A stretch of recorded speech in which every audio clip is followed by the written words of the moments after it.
आज मैं जिस शीर्षक के साथ आप लोगों के सामने उपस्थित हूँ वो बहुत संवेदनशील लेकिन समाज में तेज़ी से बढ़ता हुआ प्रचलन है। हो सकता है आप लोगों में से बहुत लोग मेरी बात से सहमत हों और बहुत लोग असहमत हों। मैं अपने तरीके से इस प्रचलन को परिभाषित कर रही हूँ जो मैं समझती हूँ। मैं आज लिव इन रिलेशनशिप की बात कर रही हूँ। ये आप सोशल मीडिया पर या हमारे समाज में बड़े शहरों में विशेषकर बड़ी तेज़ी से फैलता हुआ प्रचलन है और लोग इसे आधुनिकता का नाम देते हैं या आधुनिक विचार रखने वालों के बीच बढ़ता हुआ प्रचलन मानते हैं। मैं नहीं जानती हूँ कितना आप लोग इस बात से सहमत हैं, लेकिन इस चलन के पीछे जो हमारे संस्कार, हमारी मर्यादा या जो विवाह का स्वरूप है वो लुप्त होता जा रहा है।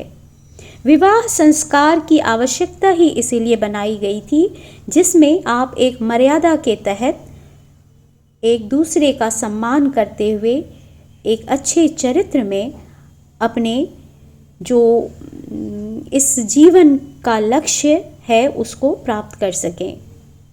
लेकिन अगर वो मर्यादा ही ख़त्म कर दी जाए जिसमें जो विपरीत लिंग के लोग होते हैं, एक लड़का या लड़की, वो सिर्फ आपस में सहमति से अपनी ज़रूरत या पसंद तक एक दूसरे के साथ रहें और फिर साथ छोड़ने के लिए आज़ाद हों, तो इस तरह की जो ज़िंदगी है ये एक बार आपको पुनः आदिकाल की याद दिलाएगी जिसमें लोग जंगलों में रहते थे और उस समय ना व्यवस्था थी और ना इस तरह की सहूलियतें थी। तो ये उनकी विवशता थी और वो अमर्यादित तरीके से एक दूसरे का साथ लेते थे और जो भी एक आपसी संबंध होता है उसको निभाते थे। लेकिन आज जब हमारे पास इतनी सहूलियत, इतनी व्यवस्था और एक नियम है परिवार को आगे बढ़ाने का, तो इसमें इस तरह की ज़रूरत क्यों लोगों को महसूस होती है, ये सोचने वाली बात है। विशेषकर ये परेशानी उन लड़कियों या महिलाओं के लिए है जिन्हें शायद अपने भविष्य की बहुत ज़्यादा परवाह नहीं होती है। हमारे समाज में पुरुषों को एक हद तक उनके चरित्र से या संस्कार से नहीं आंका जाता है, लेकिन औरतों को इस मयार पर ज़रूर आंका जाता है और ये होना भी चाहिए। अगर आप मर्यादित और अपने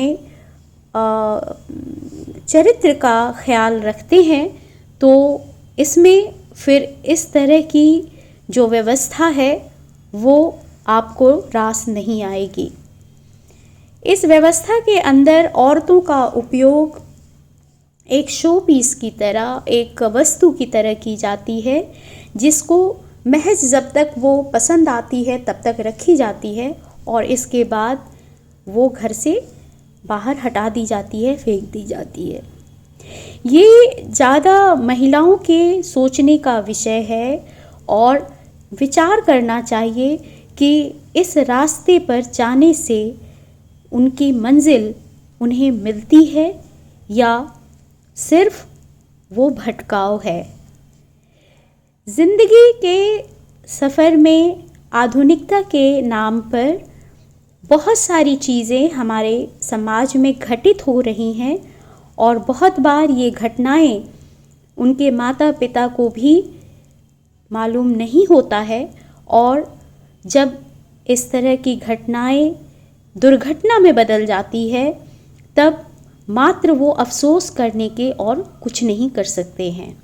इसीलिए इस तरह की जो व्यवस्था जो एक बार पुनः आपको उस पुराने समय की जंगलों की उसमें रह रहे जानवरों के समान व्यवहार की याद दिलाता है, इस पर विचार करने की ज़रूरत होनी चाहिए और आधुनिकता के नाम पर किसी भी चलन में आंख बंद कर जाने से पहले उस पर विचार करना ज़रूर चाहिए। विवाह संस्कार की ज़रूरत ज़िंदगी में इसीलिए है क्योंकि ये एक संस्कार है, एक तपस्या है और इसमें आपको एक मर्यादित तरीके से एक दूसरे का सम्मान करते हुए सफ़र में चलने के लिए वादे लिए जाते हैं और उसको निभाने की कोशिश की जाती है। अन्यथा मनुष्य जीवन में और जानवर की ज़िंदगी में कोई ख़ास फ़र्क नहीं रह जाता है। वैसे तो हर इंसान अपनी ज़िंदगी में कुछ भी करने के लिए आज़ाद है और कर रहा है, लेकिन अगर वो अपने विवेक का इस्तेमाल नहीं कर रहा है तो फिर वो इंसान के लायक नहीं है। समाज की कुछ प्रथाएं या चलन सुनने में जितनी आकर्षक होती हैं, वास्तविकता उससे कहीं दूर होती है। इसीलिए इस पर हम सबों को विचार करना चाहिए और इसके चलन को बढ़ने से किस तरह से रोका जा सकता है ये सोचना चाहिए। मेरा मकसद किसी को तकलीफ़ पहुंचाना नहीं है, सिर्फ सच्चाई से अवगत कराना है। उम्मीद करती हूँ मैं अपनी बातें रख पाई हूँ। सुनने के लिए आप सबों का बहुत बहुत धन्यवाद।